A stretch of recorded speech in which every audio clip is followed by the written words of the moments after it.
ஃபிலிமாலய நேயர்களுக்கு வணக்கம். நான் உங்கள் பத்திரிகையாளர் ஆர்.எஸ். கார்த்திக். என் அருகில சக்தி சரவணன். வணக்கம். சக்தியும் சிவனுமா நாங்க சேர்ந்திருக்கிறது இன்னைக்கு விமர்சன விவாத நிகழ்ச்சியில பார்க்க இருக்கிற படம் நிலவுக்கு என் மேல் என்னடி கோவும். நிக். இங்கிலீஷ்ல சொல்லுங்க இல்லையா? இங்கிலீஷ்ல சொல்லுதானே ஷார்ட் ஃபார்ம்ல. ஏன்னா இப்போ இந்த வந்து 2K நிலவுக்கு என் மேல் என்னடி கோவம் நெருப்பாய் தவிக்கின்றது. இப்ப நெருப்பா தவிக்குதா இல்லையா படம் சொல்ல போறீங்க அப்படித்தானே? அதாவது படம் பார்க்குற நெருப்பா தவிக்கிறாங்களா இல்லையா? கொஞ்ச நேரம் ஓப்பனிங் கொஞ்சம் ஸ்லோவா இருந்தது, ஆனா அருமையான படம் என்னை பொறுத்த வரைக்கும். நீங்க திடீர்னு 2K கிட்ஸா மாறி இப்போ 2025 பசங்க பிள்ளைகள்லாம் வளருது தலைவா. நாளைக்கு நம்ம பேச்ச கேட்குமோ? எதுக்கும் பழமைவாதியா இருக்கிறது இல்ல. படத்துல அப்பா பேச்சு தட்டாத பையன் தானே? ஆமா உண்மையா அப்பா பேச்ச தட்டாத பையன். அந்த பொண்ணு அப்பாவை மீறாத பொண்ணு. அதெல்லாம் அருமையா எடுத்திருந்தாங்க. என்ன கதை? ஒண்ணும் கிடையாது. ஒரு சாதாரண குடும்பத்து பையன் பெரிய இடத்து பொண்ணோட லவ் ஏற்படுது. அந்த காதல் நிஜமாகறதுக்குள்ளார அவங்க அப்பா முதல்ல இந்த பையனை பார்த்து வருத்தப்படுறாரு, கஷ்டப்படுறாரு. பக்கத்துக்கு எப்படி இருக்கானே பொறுக்கி மாதிரி இருக்கானே அப்படி. இன்னைக்கு இருக்கிற பசங்கள்லாம் அப்படித்தானே ஹேர் ஸ்டைல் பையனா நீங்க பொறுக்கி மாதிரின்னு சொல்ல முடியாது. எனக்கு ஒரு ஆங்கிள் ரொமான்ஸ் விளம்பரம் மாடல் மாதிரி இருந்தது. முன்னாடிலாம் வரும்ல கோட் ஷூட்டுக்கு, அவங்க அப்படிதான் இப்படி பார்த்துட்டு இருப்பானுங்க. ஒரு மாதிரி கொஞ்சம் கோணல் வாயா, கொஞ்சம் முகம் மூக்கு நீட்டா கோட் ஷூட்ல இருப்பானுங்களா அந்த மாதிரி இருந்தாப்புல. தனுஷ் இன்னைக்கு ஃபீல்டுக்கு வந்திருந்தா எப்படி இருப்பாரோ அப்படிதான் இருக்கான் பையன். ஆனா கொஞ்சம் ஹைட் வெயிட்டா இருக்காப்புல. உரிச்ச மாதிரியே இருக்காரு. நான் எல்லா ரிவ்யூலையும் சொல்லுவேன்ல, உங்களுக்கு தான் தெரியுமே. தாய் மாமா சாயல் வந்து அப்பா சாயலோட அதிகமா இருக்கும். அதனாலதான் நம்ம உறவுகள்லயே அம்மா வீட்டு உறவு வந்து கொண்டாட மாட்டோம். ஏன்னா அது ஆட்டோமேட்டிக்கா ஒட்டிடும். அப்பா வீட்டு உறவு தான் பங்காளி சண்டை பாகஸ்தன் சண்டை இருக்கும். அதுக்குதான் சித்தப்பண்டா பெரிய பண்டான்னு நம்ம வளர்க்கறது. அம்மா வீட்டு உறவு வந்து ஆட்டோமேட்டிக்கா ஆம்பளை பிள்ளைங்களுக்கு அதுவும் நல்லாவே தெரியும். தாய்மாமன் குணம் இல்லாத பிள்ளைங்களே இருக்காது. நீங்க வந்து நடிகர்கள்ல நிறைய பேர் ஒரு உதாரணம் சொல்லலாம். நம்ம ஏற்கனவே சொல்லியிருக்கோம். இப்ப கதைக்குள்ளார வருவோம். 2 பேரும் லவ் பண்றாங்க.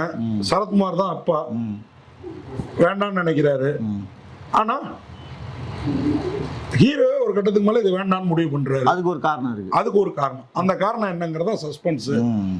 கொஞ்ச நாள்ல சரத்குமார் செத்து போயிடுறாரு. ஃபர்ஸ்ட் ஹாஃப் முடிஞ்சு கொஞ்ச நாள்ல செத்து போயிடுறாரு. அதுக்கப்புறமா இவங்க 2 பேரும் இணைஞ்சாங்களா இல்லையா அப்படின்னா இந்த பொண்ணு அந்த வருத்தத்துல வேற ஒரு கல்யாண ஏற்பாடு நடக்குது.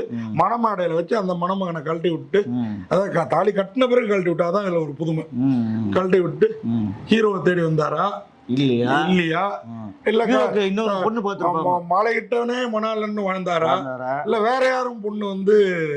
இந்த வாரம் 2 படம் வந்திருக்கு தலைவர். 2மே கிட்டத்தட்ட கதை அந்த மாதிரி தான் டிராவல் ஆகுது. நீங்க இந்த படத்துல டிராகன் படத்துல பாத்தீங்கன்னு வச்சீங்க, இதே மாதிரி தான் 2-3 ஹீரோயின், 4 பேர். அதான் 4 கரெக்டா கணக்கு வச்சிருக்கீங்க. ஹீரோயின் விஷயத்துல நீங்க என்ன சாப்பிட்டுறீங்க? இல்ல அதுக்கு எந்த சம்பந்தமும் இல்ல வச்சுங்க. அது வேற ஜானர், அது நம்ம அந்த ரிவ்யூல சொல்லுவோம். வெறும் கலவி மட்டும் கிடையாது, கல்வியும் அதுல வந்து மேலும் அது வந்து உண்மையா நமக்கே ஃபீல் ஆச்சு. சரி, செகண்ட் ஹாஃப்ல அந்த கல்யாணத்துக்குள்ள அந்த பொண்ணு கல்யாணத்துக்குள்ள நடக்கிற கலாட்டா. அதுக்கப்புறம் அந்த பொண்ணு என்னாச்சு, இவர் என்னாரு, வேற பொண்ணு அங்க மேரேஜ் பிளானர் கூட இவருக்கு ப்ரப்போஸ் பண்ணுவாங்க. அந்த பொண்ணு காசுல சம்பளம் வாங்கிட்டு ஸ்டார் ஹோட்டல் நடக்கும். பணக்கார வீட்டு பொண்ணு இல்லையா, 10 கார் நிக்கிற வீட்டு பொண்ணு பக்காவா. சோ கிளைமாக்ஸ்ல அந்த மேரேஜ் பிளானரை கட்டிக்கிட்டாரா இல்ல வேற யாரோட வாழ்ந்தாரா? இது இல்லாம கூட வர்ற ஃப்ரெண்டுக்கும் இன்னொரு ஃப்ரெண்டோட காதலி மேல காதல் வரும். ஸ்ரேயா.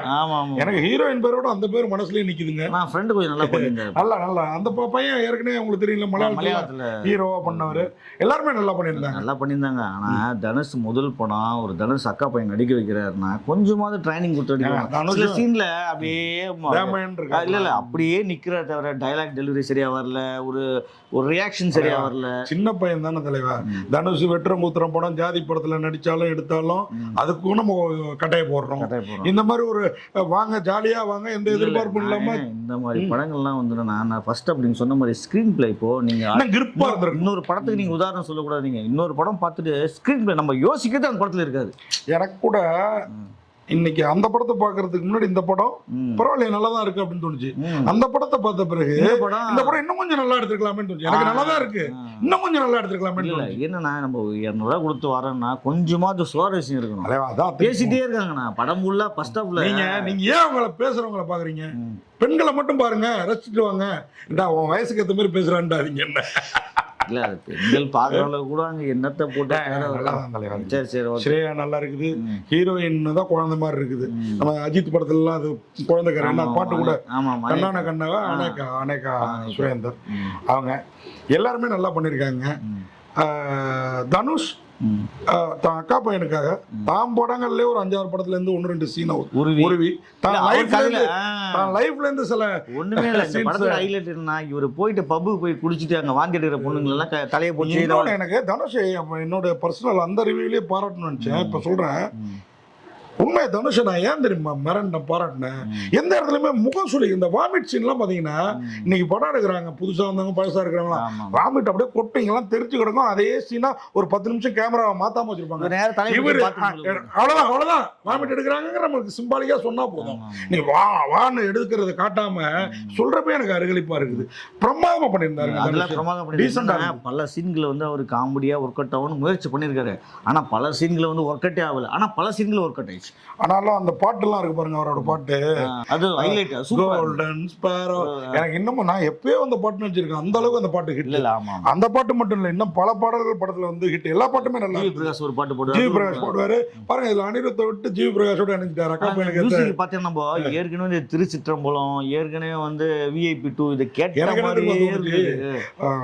தன் மாஜி மாமனார் உறவுகளையும் தன்னோட உறவுகளையும் திருப்பி இணைக்க வேணான்னு அனிருத்திட்டு இருந்து வெளியில வந்துட்டாரோன்னு இருந்தாலும் இவருக்கு போட்ட மியூசிக்கே போட்டு நம்மள அப்படியே அந்த திருச்சிற்றம்பலம் அவங்க 2 லவ் சார் திருச்சிற்றம்பலம் அந்த அளவு. அதான் தங்க மகன் யாரடி நீ மோகனே, அதான் நான் சொன்னேன்ல ஒரு 5-6 படம் VIP வேலையில்லா பட்டதாரி சில இடத்துல தெரியல. அந்த பசங்க வந்து என்ன இதுல இன்னொரு ஹைலைட் என்ன எனக்கு தனுஷ்ல பிடிச்சிருந்தா, நம்ம இன்னைய வரைக்கும் செஃப்ங்கெல்லாம் வந்து குக்கு சமயக்காரன் அப்படின்ற ஒரு கண்ணோட்டத்துல இருக்கோம்ல, அவங்களும் இன்ஜினியருக்கு ஈக்குவல் ஆனாங்க, அவங்களும் டாக்டர்ஸுக்கு ஈக்குவல் ஆனாங்கிறத அழகா போற போக்குல சொல்லியிருந்தாரு பாருங்க. ஒருத்தனோட ப்ரொஃபஷனை வச்சு அவனை வந்து நீங்க கேவலப்படுத்தக்கூடாது. இது குடும்பம் இந்த பையனோட பேரண்ட்ஸே சமயக்காரன் தான்டா நின்று ஆடுகளம் நிறைய இவங்க சரண்யா பொண்ணு சொல்றப்பெல்லாம் அது வந்து அழகா வலியுறுத்தி இருந்தாரு. அந்த மாதிரி ஜென்யூன். சரி நீங்க படம் சுலவா இருக்கு, சில இடம் நவர்ல சீன் பிடிக்கலங்கிறத விட இந்த மாதிரி ப்ளஸ் பாயிண்ட் எடுத்துப்போம். இதெல்லாம் ப்ளஸ் பாயிண்ட். ஃபர்ஸ்ட் ஹாப்ல நீங்க சொன்ன மாதிரி அப்படியே ஆமா வேகத்துல போயிட்டு செகண்ட் ஹாப்ல இழுத்து கிளைமாக்ஸ்ல ரொம்ப இழுத்து முடிச்சாங்க. சரி ஓகே, அடுத்து நீங்க சொல்லுங்க. ஆர்டிஸ்ட் பத்தி ஒருத்தர் ஏர்போர்ட்ல துரத்திக்கிட்டு என் ஆள நான் பார்க்க போறோம், உன் ஆள நீ பார்க்க போன்னு போறது இருக்குல்ல, நல்லதான். ஓகே தலைவா, நம்ம ஊருக்கு புதுசு தலைவா. தெலுங்கு மலையாளத்துல பாத்துருப்பீங்க, நம்ம ஊருக்கு புதுசு. நிலவுக்கு என் மேல் என்னடி கோபம். உண்மையா அந்த பவிஷ் நாராயணன் அவர் தான் தனுஷோட சகோதரி மகன். அடுத்த படங்கள்ல எல்லாம் கொஞ்சம் ஆக்டிங்லாம் நல்லா பண்ணி பவிஷ் புதுசுங்க, அதனால கொஞ்சம் புதுசா நடிச்சிருக்காரு. அடுத்த படத்துல மாமா புதுசா நடிச்சிருக்கீங்க, அடுத்த படத்தை கொஞ்சம் பாருங்க. மாமா குணம் வந்துடாதா? தனுஷ் நம்ம பாக்கலையா முதல் படத்துல இருந்து? ஓகேவா? அனிகா சுரேந்திரன் அருமையா பண்ணிருக்காங்க. ஹோம்லி லுக்ல அசத்திருக்காங்க. மேத்யூ தாமஸ் அந்த வேற லெவலுக்கு தமிழ் சினிமாவில் ரத்னா கம்பளம் வரவேற்பு. பிரியா பி வாரியர் அந்த பொண்ணு நல்லா பண்ணிருந்தது. வெங்கடேஷ் மேனன் அவரும் பண்ணார், நல்லா பண்ணியிருந்தாரு.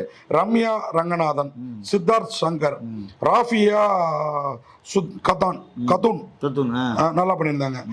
சரத்குமார். எனக்கு சரத்குமார ஒரு நோயாளியா பார்க்க என்னால முடியவே இல்லைங்க. கட்டு மஸ்தா அப்படியே கம்பீரமா வந்துட்டு அட்டாம தீர்ப்பு மாத்தி சொல்லுகிறது. இதெல்லாம் வந்து தனுஷ்காக வேற யாருன்னா ஒரு நாள் 2 நாள் நடிக்க மாட்டாரு தலைவர். கண்டிப்பா தனுஷ்காக பண்ணிருக்காரு. சரண்யா பண்ணணும் அதே மாதிரி பிரமாதம். ஆடுகளம் நிறையணும் ரொம்ப நாளைக்கு அப்புறம் சரண்யா பண்ணணும் நல்லா பண்ணியிருந்தாங்க. ஆடுகளம் நிறைய பேர் நல்லா இருந்தது. உதய் மகேஷ், ஸ்ரீதேவி எல்லாருமே சிறப்பாக பண்ணியிருந்தாங்க. இந்த படத்துல தனுஷோட எழுத்து மற்றும் இயக்கம் உண்மையா பாராட்ட வேண்டியது. இன்னும் கொஞ்சம் டெப்தா பண்ணிருக்கலாம். ஒரு ஃபேண்டசியா இருக்குல்ல இதுல. அவரு தான் ஓப்பனிங்கே போட்டுறாருல, ஜாலியா வாங்க ஜாலியா போங்கன்னு சொல்லிட்டு சொல்லியிருந்தா நீங்க சொல்றதெல்லாம் எதிர்பார்க்கலாம். ஒண்டர் பார் பிலிம்ஸ், கஸ்தூர் ராஜா, விஜயலட்சுமி கஸ்தூர் ராஜா இணைந்து தயாரிச்சிருக்காங்க. மியூசிக் ஜிவி பிரகாஷ் நம்ம சொல்லிட்டோம் நல்லா போட்டிருக்காரு. இன்னும் கொஞ்சம் கூட இன்னும் பெட்டரா போட்டிருந்திருக்கலாம். பாட்டெல்லாம் ஹிட்டா இருந்த அளவுக்கு ரீ ரெக்கார்டிங்ல இன்னும் கொஞ்சம் செலுத்திருக்கலாம். லியான் பிரிட்டோ அவரோட ஒளிப்பதிவாகட்டும், பிரசன்னாவோட படத்தொகுப்பு எல்லாமே சிறப்பா இருக்கு. ஜாக்கியோட கலை இயக்கமும் அந்த ரிச் வீடுலாம் அவ்வளவு பிரமாதமா இருந்தது. உண்மையாவே பாராட்டணும். பாபா பாஸ்கரோட டான்ஸ் சூப்பரா இருந்தது. சூப்பரா இருந்தது. மொத்தத்துல இந்த படம் அந்த ரிச் காஸ்டியூம் டிசைனர் கூட நல்லா வச்சிருந்தாங்க. அது சொல்லிட்டோம், ஒளிப்பதி சொல்லிட்டோம். அந்த காஸ்டியூம் டிசைனர் கூட பிரமாதமா பண்ணியிருந்தாங்க. மொத்தத்துல இந்த படம் நிலவுக்கு என்மேல் என்னடி கோவம். நிக்க ஒரு பஞ்சோட சொல்லுங்க. நிலவுக்கு என்மேல் என்னடி கோவம். நீக் இந்த படம் தமிழ் சினிமாவில் இந்த படத்தை வந்து ஒரு ஒரு ஒரு கிளாசிக்கல் படமா நீக்க முடியாது. ஓகேவா? அதே நேரம் தனுஷ் ரசிகர்களுக்கும் பிடிக்கிற படமா முழுசா ஒத்துக்கவும் முடியாது. நீங்க என்ன சொல்றீங்கன்னா மொக்க படம்னு சொல்ல முடியாது. ஆமா, சொல்ல முடியாது. சுமாரான படம் அப்படின்னு சொல்ல முடியாது. பார்க்கலாம். ஒரு ஹை கிளாஸ் இன்னைக்கு சமூகத்துல எப்படி வாழ்றாங்க, ஒரு மிடில் கிளாஸ்ல இருந்து ஹை கிளாஸ் நோக்கி போறவங்க, ஹை கிளாஸ்ல இருக்கவங்கிறத அழகா படம் பிடிச்சு கட்டிருக்காங்க.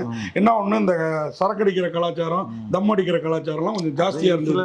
அது மாதிரி முதல் மரியாதை சிவாஜி அவரே போட்ட யூசுவல் ஸ்டோரினால அது யூசுவலாவே இருக்கும். இளையராஜா பாட்டு வரி, பாட்டு வரி எல்லாமே அதெல்லாம் உங்களை என்டர்டெயினா கொண்டு போச்சு. இவரோட பாடல்கள் இந்த படத்துல தான் அந்த இந்த பாட்டு ஒன்று பிரமாதமா 2-3 பாட்டு நல்லா பண்ணியிருந்தாங்க. மொத்தத்துல நீக் ஒரு கிளாசிக்கல் படமா அதை நீக்கவும் முடியாது. பிரமாதமா நம்ம தனுஷ் ரசிகர்கள் எல்லோருக்கும் பிடிக்குமான்னு ஒத்துக்கவும் முடியாது. அதான் நீக். நன்றி, வணக்கம். இந்த வீடியோ உங்களுக்கு பிடிச்சிருந்தா லைக் பண்ணுங்க, கமெண்ட் பண்ணுங்க, ஷேர் பண்ணுங்க, சப்ஸ்கிரைப் பண்ணுங்க.